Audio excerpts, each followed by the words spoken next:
Welcome to Stay Cool Forever, the podcast where we are deconstructing some 90s classics with a 2018 lens and deciding how cool they are. How cool, problematic, and if they hold the test of time. And, just to start it off, I think it's been kind of a fun experience now that we're finally switching genres. Agreed. Rom-coms were an interesting endeavor. Yeah, a bit of a slog. Not my choice in movies. I was Not more at for all. like action or supernatural. Yep. Speaking of, I can't wait to watch part 1, and I think I'm going to do that later tonight, of one of the movies we're watching this month. Ooh, which one is it? Well, do we want to just say what movies we're doing? Okay, well, I'm saying I can't wait to watch Die Hard 1 tonight. Oh, nice. Good. Yeah, Research. because we're going to be doing Die Hard 2. We're going to be doing Charlie Brown, It's Christmas Time Again. Yep. Miracle on 34th Street, colloquially called Santa Goes to Court. Yep. We just watched Home Alone. That's this episode. And I'm definitely missing... Oh, Die Hard 2. I just thought I wasn't counting it on my fingers. Yeah. And so this episode's Home Alone. Premiered 1990. I assume Thanksgiving weekend. I don't know. I didn't look it up, but... Probably. Let's be honest here. Yeah. For your IMDb reference, this I thought was a dream team of kind of 90s Christmas romp movie. You've got Chris Columbus directing. Yeah. What else has he done? I'll go backwards. Okay. Pixels, Percy Jackson and the Olympians. I know that. Rent. He did Yeah? the first 2 Harry Potters, which are... Oh! You know, yeah, okay. Which are kind of kids' Christmas movies. Yeah. I know they all have Christmas, but they feel the most like Christmas. He did Bicentennial Man, 9 Months. 9 months, I don't know Is that. that a Hugh Grant comedy? Naturally. Mrs. Doubtfire. Really?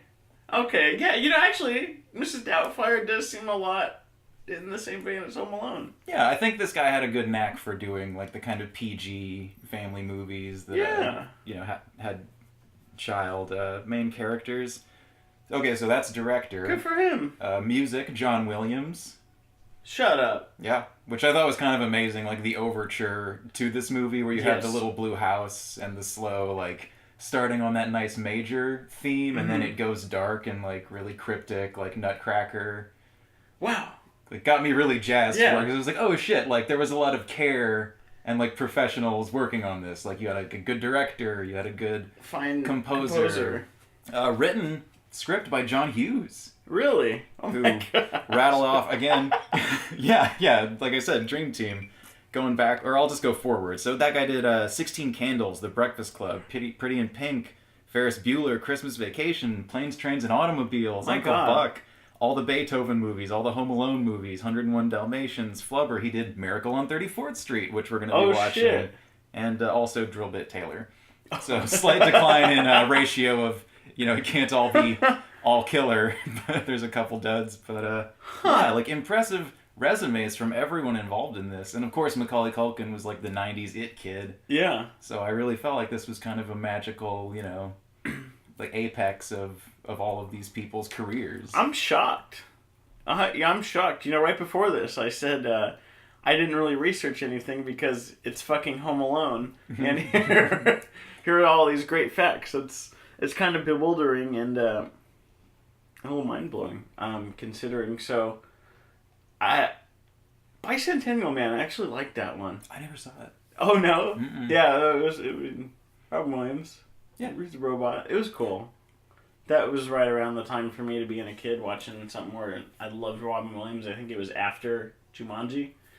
Maybe pre-Patch Adams. Okay. Or maybe post. I don't know. But Robin Williams definitely had a series of, kid-friendly movies. Correct. Flubber. I'm assuming Bicentennial Man was, if it's the same director, was probably, like, really sad and tragic. Yeah. But kid-friendly. It was. Why can't you love me like a human? So is it like AI? It's exactly like AI. Okay. Just as high concept. And dark. Yep. Wow, I wondered why that music was so good. They honestly had a bunch of typical, I feel like, 90s holiday songs. Mm-hmm. Like the rocking around the Christmas tree. Correct, yeah. And then that whole vibe when, like, stuff's going crazy. Mm-hmm. Yeah, like really whimsical, kind of like Looney Tunes style score that really like punctuates the action in like fluttery ways. Yeah, rather than being something that is like a focal point in the scene, it's coupled, it's buried into the scene. It's really, really quite nice. So I guess you want to just start with, do you want me to start? Please. I'll start. Well, check it out. Like most things, it was okay. Well, again, you know, the 90s podcast. We don't love anything or get excited or care about things, so this is alright. This is malaise. Elaborate. So, it was fun. There were moments where I got really into it, and I thought it was just a lot of fun. I think the most fun portion is obviously when the guys are breaking in. Mm-hmm, yeah, the whole third act. The whole third act was a lot of fun. I liked how they were getting attacked in series. You know, that really kept me engaged. But most of the lead up to that is just so. It seems so contrived. But I realized that as I was watching it and I was being a curmudgeon, I thought, holy shit, this is probably what all of these other ideas that I have in my head came from. They're all contrived from this. But because I haven't seen this movie probably since I was 4 or 5, I'm considering it contrived from everything else I've seen of other kids' movies. Right, like when this was maybe the original first style, and then you've seen it parodied or recreated. Correct. Yeah, and so that kind of re-engaged me and made me think how interesting it was. I think there were a little bit of the writing came across as a little weird because it seemed. A lot of the stuff that Culkin was doing, like when he first wakes up and he goes through his morning routine, he's got a 45-year-old man's morning routine. Oh sure, his whole voice is that of someone way beyond him in intelligence. Yeah, and so I would have kind of preferred seeing an actual kid experiencing it, and I realized they tried to throw some of that in there, and I felt like the radiator making noises at him was like their attempt at that, except it didn't really translate when the way he talks and the way he acts as this 45-year-old middle-aged father. Yeah. You know, and so that I think was the biggest disconnect for me. Not gonna lie, I was waiting for Donald Trump the whole time. Right. To be like, that motherfucker before it all happened, and yeah, he's not in this one. That is the second one. And I got them confused too. I hadn't seen any of these since I was a kid, like at least 20 years ago, so I was getting things confused between part 2 and part 1. Isn't there like 3 or 4? There's a couple more. Macaulay Culkin was only in the first 2. Is that right? And I forget what kid they got for the third one. There's another spin-off. And probably Lip Nicky's busted ass. Yeah, there's probably a dozen of them actually, but the only original canonical ones, in my opinion, would be 1 and 2. Home Alone canon. No. Well, in the canon, going on the voice of a 45-year-old man, like it was certainly jarring. Like Macaulay Culkin gives very dry deliveries, and obviously his maturity. He's talking like a 50s gangster half the time, which is like a big theme in this. Like, why don't you make me? Or did I burn the place down? I don't think so. And but you see, so he goes, "Mom, I'm watching rubbish." You know, when he's watching eating junk food. Someone better come and stop me. And hands on hips, but it just seems that. It's implied that might have been his first playthrough of that movie. I think it was the movie that he wasn't allowed to watch. Correct. The night before. Correct. I 100% agree. That being said, he talks like he's seen that movie the whole time. Mm-hmm. And so I thought that was just a little weird. Maybe he's seen other early cinema gangster movies. Yeah, well, I think just one thing I noticed in the movie is that all the TV they're watching is old black and white stuff. Yeah. Like he's watching Johnny Carson, he's watching 50s movies. Even in France, what is on the TV at the hotel that the family is at is still old school black and white. So I think the movie is just positing that like that's the only entertainment these people have consumed is kind of like a weird timeless John Hughesy, like let's just say this. And not be topical, because it could have been really dated if they were going off of like, they're watching Jay Leno or something. Sure, Who gives a shit? Desert Storm's on the television. Sure. Yeah. Rest in peace with HW, dude. Oh, yeah. Crazy. That's it. That's That's all I got for that. All right. Unless you got... No, I don't want to get political or have me any either. thoughts. He's He did less damage than some presidents, so I'm not gonna curse his name. So yeah, I mean, it's weird. So I don't know if you know this. Macaulay Culkin has a website and podcast now. Okay. It's called Bunny Ears, and it's really, really interesting. He's had a really interesting life, because he's been rich since a kid, basically, and he had a good family and business managers, so that he's pretty much set for life. The guy just jet sets around the world and has homes in Paris, New York, L.A. Wow. So like Johnny Depp that managed his money well. Yeah. Yes. And he literally he lives this like vagabond life of just, I feel like I want to move to England, and so he'll move to England for 6 months and then that's it. Wow. Come back. So he leads this really charmed life, and he has in some of the interviews I've seen, he has this sort of, ambiguous, like, life where he kind of dips into all sorts of different things. It's really quite interesting. He's kind of like intellectual, but also still a kid. And I don't know. It's weird because when you see him in Home Alone, you think, oh my God, was this in the kid the whole time? And so I wonder how much of that is just a figment of who he is, or is his life a result of Home Alone? Yeah. I mean, obviously from a monetary, I'm talking from a mental capacity, like his character. Yeah, because he was like a really good child actor.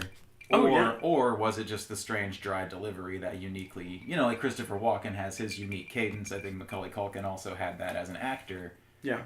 So that's something I was trying to separate in this movie. Like, oh, is this growth, or is he just a sociopath impersonating adults the best he can? Because he clearly, like his intellect severely outweighs his maturity. Correct. And so I know for a fact, in some of these interviews with Culkin, he says that filming for this movie took like almost a year. Because he was a child actor. Because he was a child actor and can only work so long, But he's in every scene. Yeah, exactly.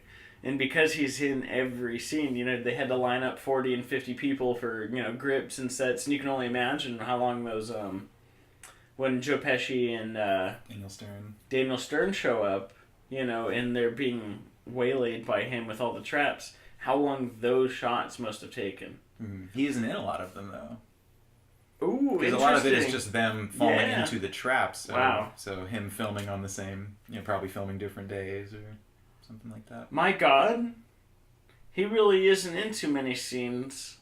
No, just like in the background doing like a yes, like from the other room. Yeah. My God. Yeah, really, the whole time, like they are on the outside of the house and he is on the inside, so they absolutely could have filmed all of that, without the probably other in a couple of days. Yeah. Mm-hmm. Wow, that's amazing. So maybe he's really actually a shitty actor, and why did it take him so long? If all they're doing is walking in and around the house. I do have to say I did, as an adult, going back to watch it, while it is jarring and he doesn't act like a kid and has the old man sensibilities, it's kind of more entertaining for, the adult to watch. Like, I'm sure parents watching are like, oh, this kid is so, like, wise, and I get all of his jokes and references. Totally. Even though, the 10-year-olds are just there for the pratfalls and, like, the burglars getting, paralyzed over and over. I agree. My burning question to you is the grocery store clerk. Would you have sold the groceries to him? Is that allowed? Do you think this is okay? I think the movie kind of posited that it wasn't, but again, like, we're talking 90s. I was a latchkey kid. Like, I was allowed to be home alone unsupervised, at that age. Yeah. And I think the shopkeeper does a good job of giving him the third degree, like, question after question, but he's so mature and prepared. Like, my mom's out in the car, my dad's at work, like... Now, he's got a response ready for her and kind of wins her over in an almost like charming, like, again, he's acting like a sexy young man that's like conning this grocery store lady into don't worry about it.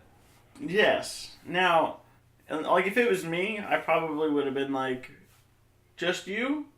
And, he'll go, yeah. And I'll be like, all right, well, this is the total. Because you don't want to offend the kid.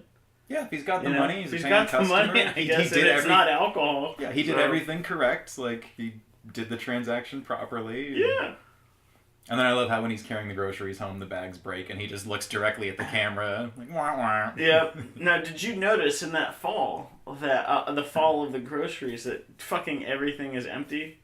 Oh, like all the cans and stuff? 100% that shit is empty. Did not catch that. The way, like, the box of cereal fell and like, one of the jugs, I thought, you couldn't even, like, put up for yeah, it's real props? That is like a weird Hollywood thing. I was watching something the other day where someone was drinking a cup of coffee and someone knocked it out of their hands and it was clearly empty. Like, you know, you don't get the sense of the weight in the things because they're props and it's probably easier for cleaning up the mess or getting the takes. But yeah, like those are little details. They're like, I want realism. Come on! If this kid's gonna drop groceries for a gag, like... And you know what it is? He probably couldn't carry that real amount of shit in those bags. Oh, sure. Yeah. And so, that's what it was. It was the soap. The laundry detergent. That shit bounced like an empty fucking plastic container. And I thought, oh, okay, now I'm realizing that that was probably too heavy for however old he was. Love Joe Pesci got a problem with the way the story opened, where no one addresses the cop in the room. This world that it takes place in is very confusing sometimes because it is almost cartoonish. And his family, they're all like, we can talk about them being incredibly wealthy or sociopathic assholes. Must be incredibly wealthy. Yeah, but that whole opening scene, I was like, it starts with Pesci in the house. Yeah. Like, okay, so one of the kids, cousins, sons or daughters let him in the house, and he's standing there for the whole scene. And like his parents have no idea. No one has addressed the fact that there is a police officer present. There's a problem here. There's a problem with no one addressing this cop, and the fact that Macaulay Culkin wasn't packed. The parenting in this particular scene is fucking a little crazy, because let's be honest here. If you got 30 kids and family, however many, 16, to send across the world, I would have had this, nailed shut, locked up, written down. Don't you think? What are they doing with this last minute shit? You got way too many young kids. Yeah. If you got the money, hire a nanny or something to help with that. And even when Macaulay Culkin's talking to the other kids and, they're like, don't worry about it, Mom's just going to pack for you because you're a baby. Yeah. But, like, it's the night before and things are fucking crazy and hectic, so why is this kid not packed? And the feign care and concern over him from those same kids the night before, let's be honest here, they don't care. Yeah, like all of these people were assholes. And if they did care, she would have looked that one kid in the eye when she was counting the heads. Mm-hmm. That, I think, was like an older cousin or something, though. The person who was in charge of the head count was not a parent. Totally fine. Totally fine. Speaking of cousins in this, I wanted to show you... I was going to text it to you, but I figured it would be more fun to do this on the air. For those of you, Google Devin Ratray. Buzz, dude. Look at him now. He's a piano man. Nice. Isn't that fun? Did you ever see Little Monsters? No. Okay, that's the only other thing I recognize him from, because he always plays like some Biff Tannen, Tannen. kind of just like 90s bully that's just like, like I like to scorch ants with a magnifying glass and lie to little kids to make them scared. And... He grew into a fat Simon Pegg. Well, I mean, good for him. He must be doing okay, I guess. But that was just I couldn't help but Google him, because I got a problem with these bullies in these 90s movies, because you're like, okay, who the fuck did you become? Because I've never seen you before, and I think the bullies in these movies, I think, probably never ever show up. It's really the star child actor, right? Mm-hmm. I'm making a broad generalization about child actors. Sue me. But he kind of reminded me of like the freckle-faced kid from Sandlot. Yeah. Like the more like, kind of blunt, doofy kind of, older kids. I've got a hot take for you. I hate kids' movies. Really? I don't like The Sandlot. I hate The Goonies. Okay. This movie was okay. I think I have this personal aversion to children's movies. Because you were robbed of your childhood. Yeah, probably. That's the end all be all there. Probably because I was robbed of my childhood. I didn't get to have all this kind of fucking fun. But that being said, after watching Home Alone, I feel like I should go back and maybe rewatch some of these movies with a more fun lens, aka marijuana. Sure. And they're all so, like, cartoony and unrelatable and dated that, like, there's, you know... Yeah, I remember I was telling you I was feeling like I should start watching cartoons again just because. I feel like maybe kids' movies is a good gateway. Sure. I don't know. Older ones. I don't know what I'm looking for here. I don't care for these new kid movies. No, definitely. I can't relate to them. I can only relate to 90s kids' movies. Pre-phones. How are you going to throw away Macaulay Culkin's boarding pass? And how come that was the only boarding pass that got wet? All of those boarding passes should have been in the same place. Oh yeah, and they conveniently sweep all of his shit in to the trash. Like, the parents don't fucking care about anything. Mm-hmm. Okay, again, we're talking about the cop standing in their doorway. The pizza guy shows up. And it's like, someone's got to pay me for these pizzas. The scene continues, we go here and there. They are eating the pizza, and it's like, someone needs to pay the pizza guy. Like, this dude's on the clock. Yeah. You haven't even paid for this shit. And you're already down. Eating. And then, like, the mom ends up having to pay him cash only. Mm-hmm. He's always knocking down the jockey statue. Yeah, bad pizza man. That's a bad pizza man. Yeah. If there ever was one. Could have been worse, though, for 90s. Like, I would have expected... I know it's a kid's movie, but Smoke like... opening the door, sure, yeah, like playing wearing Daisy flannel. Fuse. Yeah, wearing flannel. Exactly, like blasting Pearl Jam or something. I feel attacked wearing flannel. So I took a record, Wade, of the first time they said Home Alone. Do you want to guess at what point in the movie that was? I know the goons say it while smirking at each other when Pesci finally puts it together. He's like, he's home alone. And then they, like, grin at each other. Like, that's a good thing. Like, hey, we're going to rob a house. We just got to murder an 8-year-old. Like, they think that's a good thing. Like, an empty house would have been good. Mm-hmm. But they treat that as if, like, oh, great, it's just a child that we have to murder. That is, in fact, I'm pretty sure that's it, 1 hour, 2 minutes. I'm pretty sure that's like an hour in. It's when they finally realize that happens. The first one is at 30 minutes and 53 seconds. Plane ride, parents? Yeah, that's the mom makes the reference when they're on the phone. Mm-hmm. Then it's 32:24, then 32:48, then an entire drought until Pesci and Stern at 1:02, and there you have it. He was home alone. Mm-hmm. It could have been used more. He never said he was home alone, so kudos to him. He was pretending the whole time. Another fun point that I've got here is it was 1983 for that entire slew of groceries he purchased, by the way, just a 20. He had, what was it? He had a soap. He had cereal. Can't remember anything else, but I gotta tell you, it's not 1983. 3 of those items would have brought him to 15, and he had like 8 or 9 items. Yeah. And where did he get the money? He robbed Buzz's life savings. For the pizza. Oh, right. It was directly after he got the life savings from Buzz, he ordered the pizza, and that happened to be $12, which, my God, in a world where you can get a large cheese pizza delivery for $12. Mm-hmm. He did say, thanks for the tip, cheapskate. So. Yeah, respect. You know, I mean, I get that. But, again, let's go back to the pizza guy. The pizza guy got a nice tip last time he was there. Mm-hmm. You know, I mean, I know some people who tip $100 at Starbucks, $100 and $200 just for Christmas, and then never fucking tip the whole rest of the time. Yeah. So, now, 2 questions. Do you think that's okay? To tip really good once and then not tip a second time? But, like, exorbitantly good. And it is just a coffee place. I mean, as someone who worked in the service industry, sure. Like, an exorbitant tip is great. Sometimes you get stiffed. You know, appreciate what you can get when you can get it. Yeah. That pizza man had to put up with all their bullshit that first night, though. So it was almost one of those, like, rich person, like, you know... I'm gonna, sorry. Like that, like, here. oh, sorry, I punched you in the face here. And they throw a lot of money at you and say, make this problem go away. Okay.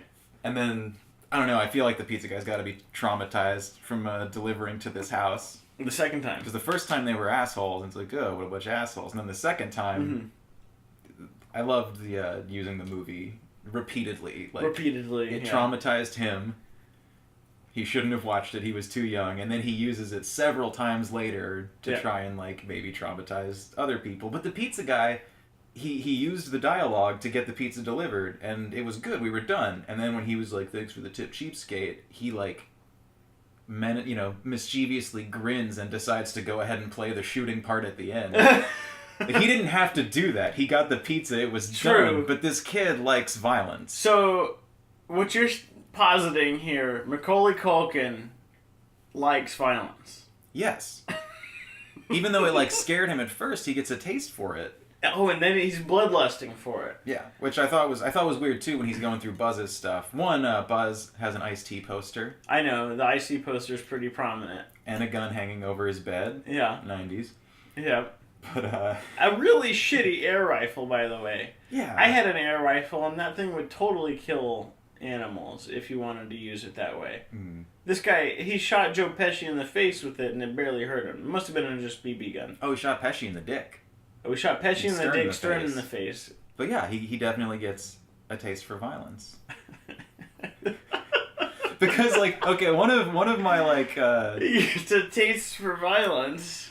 It's true. Well, because that's a lot of what the movie hinges on. It's true. like the Three Stooges kind of amusement of watching adult idiots get hurt repeatedly, and, like, they should have died several times. I think this has been discussed elsewhere too, but, like, they fall downstairs at least 3 or 4 times. No concussion. On their backs. Like, yeah, no broken spines, no paralysis. Like, a lot of this stuff should have killed these guys. And the kid, like, granted, they've come to his house several times, and he's scared them off with, a porch light. Yeah. His weird mannequin Disney Imaginarium situation where he's doing pulleys, like, just, like, genius. Yeah, way above his pay grade. Yeah, and then when they finally come in, he never once calls the cops. Which feeds into my he does at the end. At the very end. Because he wanted to see the pain.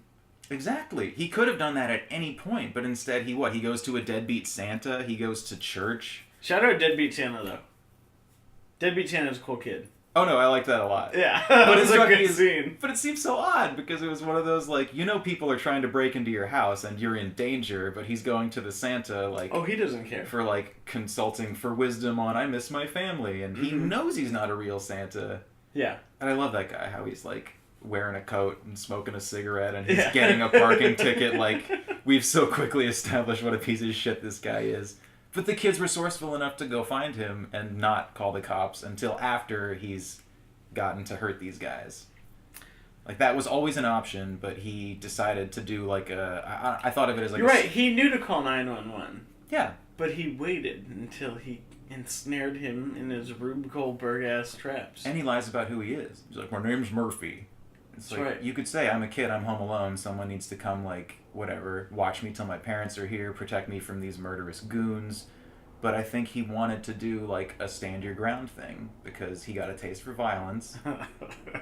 He could have gone to the authorities at any time, but he's like, nope, I'm going to leave the window open, I'm going to leave the basement door open, I'm going to set these violent traps, and only call the cops when I'm halfway through, like, paralyzing these guys. But I find it interesting that you enjoyed this movie more than I did, and yet here you are. No, I mean, like, sure, it's a huge plot hole, but like I said, it's a cartoon world. Like, I can enjoy it despite it being very unbelievable and unrealistic. It just makes this kid more of a psycho. It's psychopathic. Yeah. Yeah. Even, did you notice the American Psycho parallel where he's doing his, like, shower routine in the morning? Oh, he is literally... Wow, I didn't even make that. But you're right. Yeah, he's like talking about his products. Like, I like to use this shampoo and whatever, blah, blah, blah. And he's like talking to himself in the mirror, and it reminded me so much of that, like, American Psycho scene where he's talking about, like, I do 1,000 crunches a day and use a facial peel. When did American Psycho come out? I'm gonna look that up. I think it was definitely after this.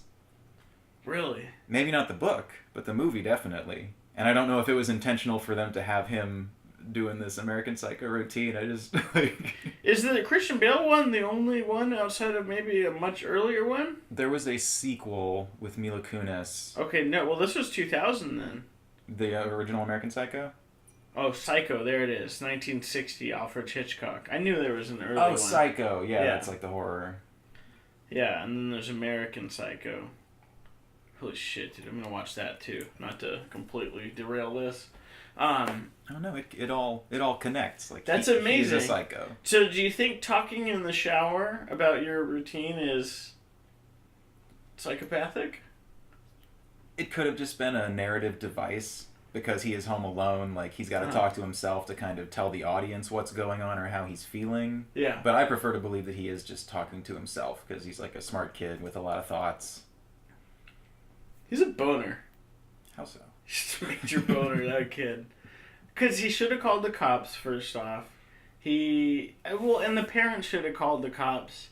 I don't know. I understand he got picked on by the entire family, but also he's kind of a jerk-off kid. Yeah. You know? They established that he's a troublemaker, a mess maker. Yeah.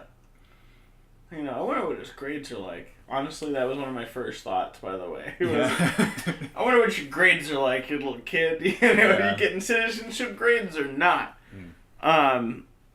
That's the weird thing, is I think we're to believe he is a bad kid, but also super smart, which is a bit of a trope. Like the kid who's like, you know, traditional school doesn't work for me. Like, you authority figures, or you don't get my genius. And his family takes it for granted. And they all fucking, like, pile on him. Pile on. I forget what he does, but it's like, that uncle is a piece of shit. Yo, yeah. Look what you did, you little jerk. They, like, call him a disease It's and like, give him a stare for, like, a solid minute. Wow. Where are the parents? You know, there's no, where is the law? Where's the adult? Non-existent. And assholes. Just outrageous. That would never fly now. And oh, yeah, it would be abuse. Yeah! You know, and then she knew he was up there. Why didn't she go up there to check the attic? Because she was just too busy. There were too many kids, too much hubbub. That doesn't sound right. So, I was thinking about it. I think he only had 3 other siblings. 4 is enough for the parents to keep track of. And then there were a pair of cousins with no parents, and then a pair of cousins with parents. Mm. So that means that's 2 variables without parents. Those are the kids that should have been left home alone. It's my hot take for Home Alone right there. Shouldn't have been Culkin. Yeah. Going off your where are the parents bit, like, the mom has a fight with Kevin the night before where he's like, I wish my family would go away forever. And, like, you know, this is one of those, like, I hate you, Mom and Dad. And the mom seems to, like, I thought Catherine O'Hara was great. Mm-hmm. And it seemed to sink in, like, well, I hope you don't mean that. You'd feel pretty bad if blah, blah, blah. Don't you think that, like, that would have stuck with her at some point before halfway through the plane ride where she's like, you know, I had a bad fight with Kevin. I should see him at some point and be like, hey, buddy, it's going to be a fun trip. I just want you to know I love you. I'm sorry about last night. Like, no, she was fine to let him sleep on it. Yeah, like a loving parent might have done that, but it was just like, oh no, we slept in. Hubbub, hubbub, hubbub. My God, you're right. And then they sit in fucking first class while all the kids are in coach. Mm-hmm. Dick move. Because those kids were clearly out of control, and these assholes are up there, like, drinking champagne. The uncle's, like, yelling at his wife, and like, fill it up, fill it up. Yeah, what shitty fucking parents. Yeah. And I don't know if this is, whatever, plot armor, so they wouldn't notice, like, hey, we're all sitting together, Kevin's not here. I'm sure it, like, serves the story. But on a practical level, like, that's fucking rude. Sit with your shitty kids on an airplane. Like, suffer through it. Well, and for the sake of the rest of the plane travelers, you've got unattended kids now in coach. 9 of them. Maybe more. Maybe less. 80% of this podcast is true. Yeah. And would that fly today? No, absolutely not. Absolutely not. I would be like, we need to find who the fuck's parents these are. Because they're not just flying alone. Yeah. Although one time, I did fly from LA to Florida, and I got seated next to a little child who was flying alone. And I watched Coffee and Cigarettes on a plane. Is that a hard R? No. I mean, it's just all black and white vignettes, and it's all talking. Okay. It might have been rated R for a couple F words, but it was really interesting being stuck on a plane with the most well-behaved child I had ever seen. And I thought, who the fuck sends their kid alone? And the stewardesses were apprised of the situation and would come by and they're like, "You're gonna see mommy when you land or whatever." Mm-hmm. So is this some illegitimate pilot's kid? You know, who lives on the plane? Yeah, no, I mean seriously, dude. I was sitting there like, first of all, you were very well behaved, but secondly, what's going on here? Sorry if you said how old? Honestly, Culkin's age. Okay. Probably 8. So like a little young to travel alone. A little young to travel alone. And this was obviously post 9/11. Yes. So wow. I wonder if it was just one of those like... Yeah, how does that even work? Do they make exceptions? Do you have to have a parent like drop you off and pick you up? It seems like a huge liability. I have no idea. I've never seen it. I mean, you can't even go to PG-13 movies like by yourself. You know what I mean? Yet they're sending kids across the country. Perhaps they just assumed it was a Disneyland trip or a Disney World trip. It seems crazy. Yeah. I know you can... So, I have done notaries in the past for people traveling without their kids if they're under 18. And a document has to get notarized. But the catch here is as the notary, you wouldn't see the birth certificate. So this woman is just saying, this is my kid. But I cannot prove if they're related or anything.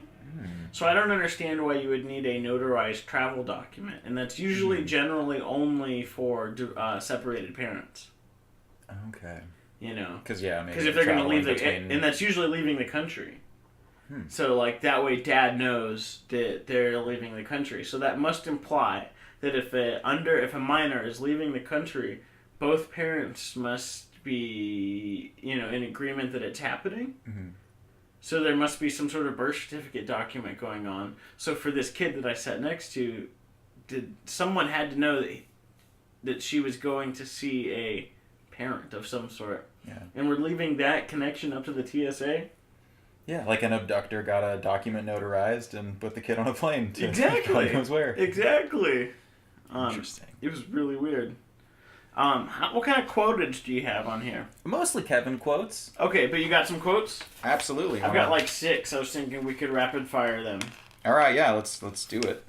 Okay, first one I got. How am I supposed to shave in France? All right. I can't be a wimp. I'm the man of the house. Oh, nice. Was that when he was by himself? Yep. When he first catches on to the burglars and is hiding under the bed. Salt turns the bodies into mummies. Oh, I want to talk about old man Marley later. His whole, I'm not afraid anymore. I'm not afraid anymore. That's right. He just goes out in the front lawn like a child asserting independence and... A total, what's the name of the kid movie? Lord of the Flies. Yes. A total Lord of the Flies yes. moment. Did anyone order me a plain cheese? So the kid's used to getting a whole cheese pizza. Come on. I'm used to half and halves. And his dick brother deliberately ate it all. Oh, yeah. Okay. When I grow up and get married, I'm living alone. Yeah. That might have been the trigger for me. When I was like, man, this writing ain't for you. Yeah, you're way too old. Sounds like a 50s stand-up thing. Yes. When he's looking at Pesci and Stern and he goes, I'm upstairs, dummy. Again, to the point of he just liked the violence. I am upstairs, dummy. It's crazy. Gets them every time. Some of the Crooks quotes that I really enjoyed. Sandy don't visit funeral homes, little buddy. Oh, yeah. Totally morbid. Does Santa have to go through customs? Fair question. I don't know. He should. Yeah. He's like real extrajudicial. He's sneaking into people's houses all over the world with no air traffic control licensing. We need some sort of vaccination record. What if he got Ebola, man? He could infect the whole planet. Oh, yeah. Consider that. That was my thought. After he delivers presents to the Democratic Republic of the Congo, he's gonna... Just saying, everybody gets a present. Yeah, he's gonna get that sack all dirty and then bring it... Says the Jew, huh? Hey, that's heartfelt concern, man. That's real big of you. Woo! Put the goat's blood on the doors. I think it's your quote. Let's see. I saw 100 kids this week. Oh, yeah. But he's like, hey, you know that kid? Have you seen that kid before? Like, he's been casing so many houses and just so many houses. And it's not extremely creepy for him to say that. Clearly, the north side of Chicago's got a lot of rich white families. Who just trust the law. I mean, yeah, that tracks. This tracks. This definitely tracks. Buzz, your girlfriend. Woof. Best line. Woof. And I'll end it with the one right before that. Like, an entire magazine of people with no clothes on? Disgusting. Yep. Not into porn. Not into porn. Tosses it aside, keeping it friendly while nodding to the adults in the room. And I think we would be remiss with how good of a line "Keep the change, you filthy animal" is. Yeah. I mean, I didn't look up if that was a real movie. Not sure, yeah, I'm me assuming either. it wasn't, and it was just written to work perfectly for the needs of the movie. Yeah. But it was fun. Oh, yeah. Like, so it's great. gruesome and fun, and the maniacal laughing while firing the gun, like... Yeah. Yeah, just so violent and intense. I should have kept a record of "Keep your change, you filthy animal," how many times that showed up. But honestly, when I heard it, I got a smile on my face and thought, this is a cute movie. It does end up being cute. Let's talk about the neighbor. You wanted to talk about him. About the neighbor kid who's rummaging through their shit when the van is getting ready to take them to the airport? No, I thought you were going to talk about the shoveler. Old Man Marley. There you go. He's got the man. Yeah, okay, so, like, as a kid, this movie was a little scary at times. Yo! Like, not necessarily the tension from the crooks, which I found scarier as an adult. Watching the kid, like, oh no, like, hiding under the bed, like, there's people at the door, like, turning on the light, like, Dad, can you come help me with the Christmas tree? Like, that shit's creepy as an adult 100%. Watching. But the neighbor who, God, the musical cues, his dead, cold stare, the fact that he doesn't talk until it's convenient for the plot. Like, Buzz is telling that horrible story and he just, like, looks up. And you have that dark nutcrackery Christmas music. Yeah. Perfect. And in his whole, I'm not afraid anymore. And then there the guy is again, just staring at him. Like, yeah. Dude, you're clearly terrifying this fucking kid. It should have been obvious. Say something. Say, hey, I'm your neighbor, such and such. Like, no, don't you think that cocksucker of a neighbor should have known that he was home alone when he saw Macaulay? Anyone should have known. There were, like, the neighbors didn't exist. There was so much noise. There's, like, dudes screaming, blowtorches, guns going off, like pizza men screaming and running away. No one's calling the cops. And the parents apparently tried to call the neighbors because when the wet bandits are knocking off the neighbor's house, he hears that message like, "Hey, I think my son's home alone. Can you go check?" And then Daniel Stern with the fucking snorkeling goggles is like, "You're right. They are out of town." Like. And it seems so convenient that she would get pushed through police bureaucracy about a missing kid, a Home Alone kid. Yeah. And if she had just called 911 and said, "My kid's home alone," none of this would have happened. Yeah. And the cop who makes the house call and receives the call about it is just grossly incompetent. Grossly incompetent. Like, the dude's got donuts on the receiver of the phone, and he's like, "What? You want me to make a standard social services call to check on an unaccompanied child?" Yeah. He seems so put upon. Yeah. And I don't know if that's 90s dude or for the script. And then when the cop goes to check, he's like, "Hello? Anyone home?" "Well, guess not." Like, nobody's home. Can't find your child. Like, I knocked, man. I did my job. So fucked up. And then just leaves. And even again, after they come and arrest the wet bandits, they leave the kid home alone. Yeah. Like, they just leave him again. He's just been through trauma. They don't question him. They don't ask, like, "Hey, your house looks like a fucking disaster area, and these two guys have, like, concussions and internal bleeding. Like, we need to talk to you or keep you safe till an adult is present." And it just left him there. And it does seem that when Mom does show up, are we to assume that Macaulay Culkin cleaned it up? It's just, the house is magically clean, and he has adult pajamas on and left milk and cookies for Santa Claus. Completely fine. He's sweeping up blood and glass. And tar. And feathers. And I don't know, There's a lot of support from the audience where you just have to accept. Yeah. Which I can buy if he put up the mannequins and did all that shit. Sure. Like, he would have cleaned that up the next day. He's been setting off fireworks inside the house, like, every day. Pre-Febreze. Cleaned that up. He's, like, eating the junk food. So, like, yeah, clearly he's resourceful enough to clean, but we don't have to think about it. Yeah. And I think that's my biggest problem I find in movies is I'm too critical and analytical, because it's like, that wouldn't happen. And so I was trying really hard to turn that off. And so I think I have two, whenever I watch something in this 90s vein, I have two separate brains. One where I'm accepting the plot. Right. And one where I write down everything that is totally not copacetic. Okay, so in the case of this one, is it one of those where a lot of it doesn't add up, but I was having a good enough time to overlook it, or did you find it too unrealistic? For the first. At the end of the day, I wanted to just enjoy a kids movie. And so, obviously, with a kids movie, I'm not going to get a fully fleshed out suspension of disbelief. And that's okay. Yeah, because I guess the target audience doesn't even consider these things, so Exactly. don't worry about it. Exactly. A bit of a jump. Question for you. So he watches Angels with Filthy Souls.